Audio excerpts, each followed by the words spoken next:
werewolves and vampires and fucking zombies into superhero shit because it's just rampant. What? The idea, like the horror, almost horror comics. I use air quotes when I say that because all the redneck and Walking Dead and all that stuff is kind of its own little subcategory, but it's still all kind of that. I kind of lump that in with the superhero stuff because it's so commercially available. Yeah. And whenever you get a book like the Flintstones that comes along, and people kind of go, and it gets kind of lost in the shuffle, and you turn around and go, what the hell did I miss? Yeah. And you need to go out and read it. Yeah. It's that good. Moving on, we have some news that is coming from everywhere, and I haven't told Kaylin this yet, and this is going to be great. So, Marvel is giving us a Secret Empire free comic book day issue on May 6th. Right? May 6th?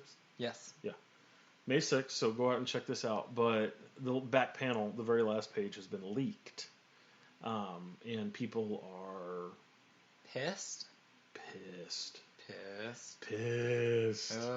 Oh. So as we all know, Secret Empire is going to surround the idea that Steve Rogers, a.k.a. Captain America, was a sleeper cell, like a sleeper Hydra agent for all these years. Yeah, and joining him in that Nazi camp is going to be probably the second most popular Jewish comic book character of all time, Magneto. Who's the first? Kitty Pryde.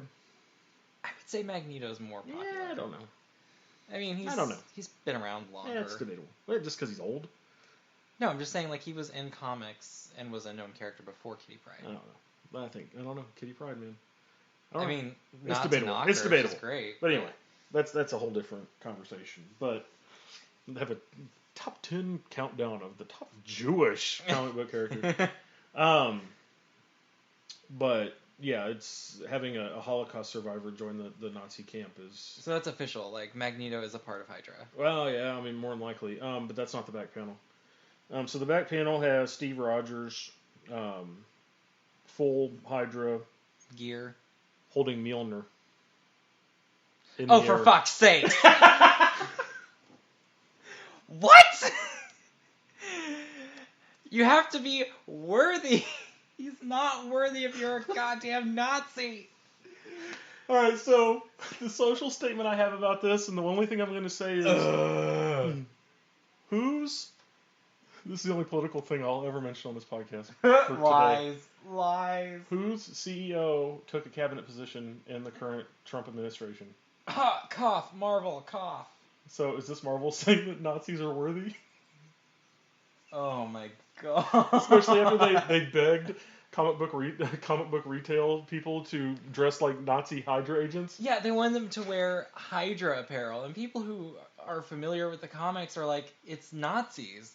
And then one person who owns a comic book shop commented and said, everyone who works here is either gay or Jewish. So no, we're not going to wear Hydra bullshit. Yeah, so Steve Rogers is going to be in full Hydra garb. But how can he be holding Mjolnir? Because he's worthy, man. Nazis are worthy, man. No, but like, what about Jane Foster? She hasn't. Exactly.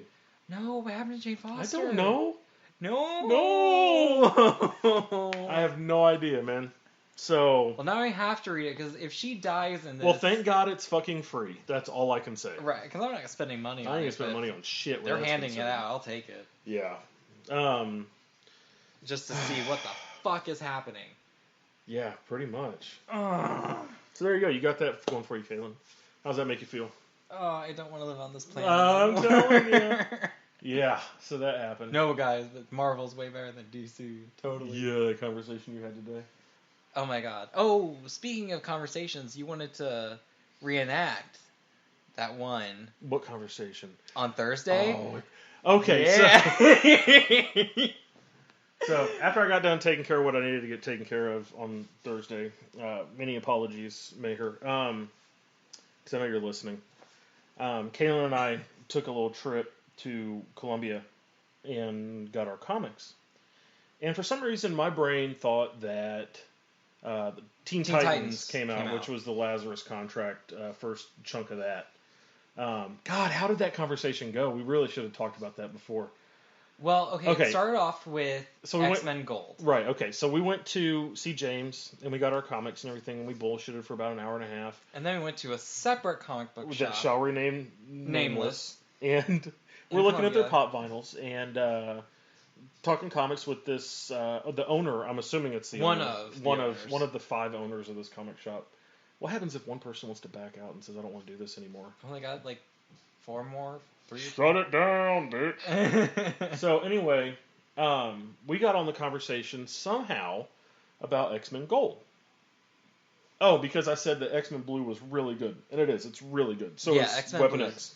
X-Men Blue and Weapon X. Those are both actually really good Marvel titles. And so Marvel's doing some things right now. What? A couple. Oh my god. They need to give me something since Jason Aaron is leaving Doctor Strange. Yeah. So we've got on the conversation of X-Men Gold, and this woman, how did it go? She goes, she said, I'll be her. Oh, she goes, I pulled all those issues of X-Men Gold because I got a phone call from a friend of mine who runs a shop in Georgia, and we are just not all about that hate speech and all that grotesque things that they're trying to do. And we don't carry a lot of violent books. We don't carry violent books for violence sake. And this was my mic drop moment. And my back is turned at this point. But Kaylin drops I go, well, I got a question for you. At this point, I see James like full 360, like, what? He's like, this is going to be good. Because I know what's coming. Because I saw it on the shelf, and I know exactly what's coming. Because you are like right at that kind of like looking at it, like in your left eye, and you're like, I got a question for you. Why is I got a question for you. She's like, what? I was like, why do you have the Crossed on your shelves then?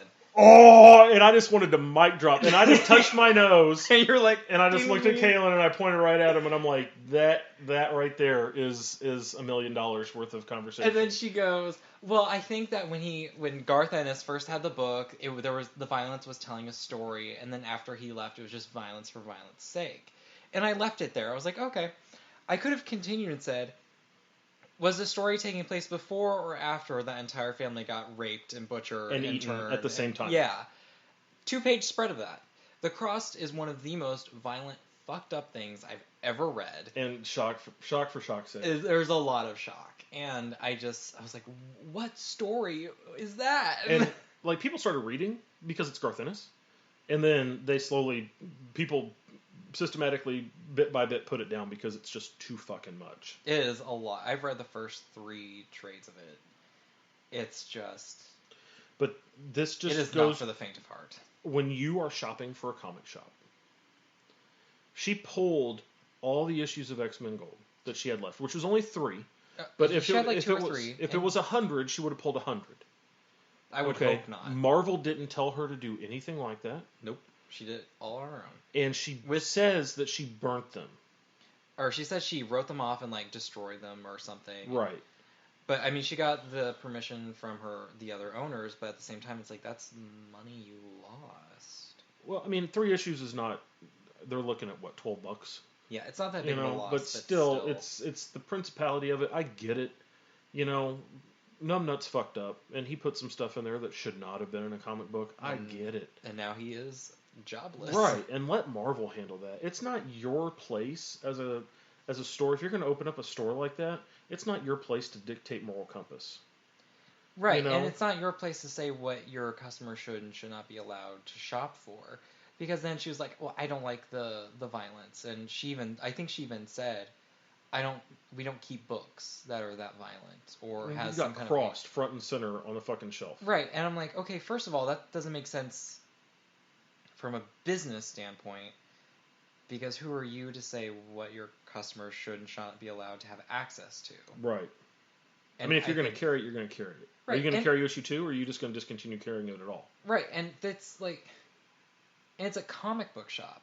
Comic books are violent.